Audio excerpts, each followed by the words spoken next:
Qui était la Milchama, Paracha. Quand on sort en guerre, quand tu sortiras en guerre, et que tu auras des captifs, et que tu verras une belle captive, la Torah te dit, elle te sera permise, mais à certaines conditions. Il faut attendre 30 jours, il faut qu'elle se laisse pousser les ongles, se raser la tête, etc., porter le deuil de ses parents, être toujours dans ta maison, et donc quand tu vas rentrer, tu vas tomber sur elle, tu vas sortir, tu vas tomber sur elle.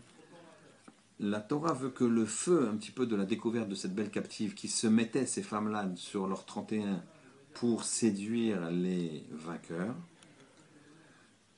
elle permet à l'homme, mais en lui disant pas tout de suite.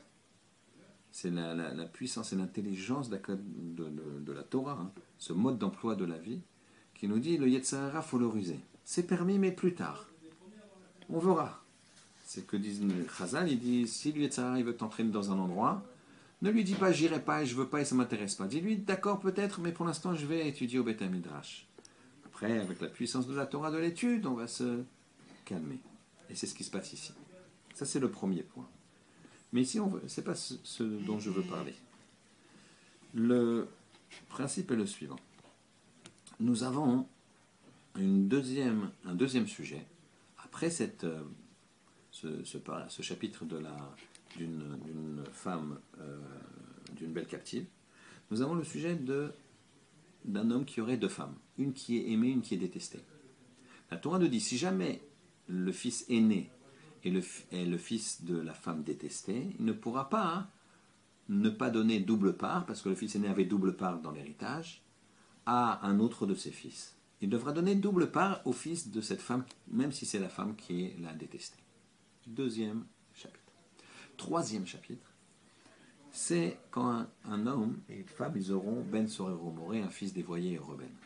Un fils dévoyé et rebelle, c'est un enfant qui, entre 13 ans et 13 ans et demi, se comporte de façon gloutonne.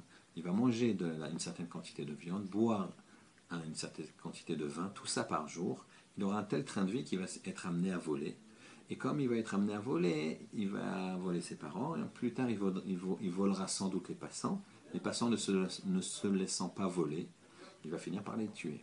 Enfin, en tout cas, il y aura une dispute entre le volé et les voleurs, et le voleur et cet enfant-là. Et donc, la Torah a dit, dans certains cas, il faut le tuer, pour le préserver d'avoir à tuer. Donc c'est tout un sujet en soi-même que la Gemara dans Sanhedrin discute en détail.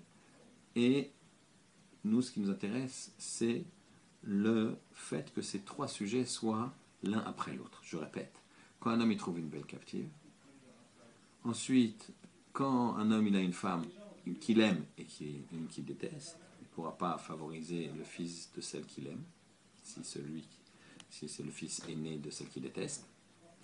Et troisièmement, quand il aura un fils dévoyé et rebelle, un fils rebelle. En fait, la Torah nous dit la chose suivante. Si jamais un homme, il va avec une belle captive, s'il suit son penchant, s'il ne regarde pas la profondeur de la relation avec la personne, à ce moment-là, qu'est-ce qui va se passer? Il aura deux femmes, certes, mais il aura une aimée, une détestée. Celle qu'il aura épousée juste pour l'aspect physique, elle va être détestée finalement. Parce que cet aspect-là, on s'en lasse si on ne creuse pas, si on ne construit pas une vraie relation. Et en finalité, qu'est-ce qu'il va avoir? Il va avoir un fils dévoyé et rebelle. Qu'est-ce qu'on voit ici? Une arborescence extraordinaire. La Torah, elle te dit, fais attention à la base des choses.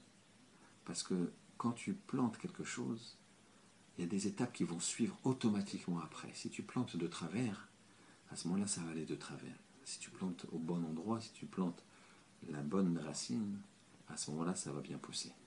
Qu'Hachem y fasse à ce Chodesh Elul, qu'on réfléchit bien aux conséquences de nos actes. Car au départ, ce n'est qu'une femme de bel aspect qu'on veut épouser, mais c'est pas ça qu'il faut. Il faut regarder la profondeur. Ensuite, il y a deux femmes, une aînée, une aimée, une détestée. Et ensuite, ça amène à un fils dévoyé rebelle. Qu'Hachem nous aide. Chodesh Tov.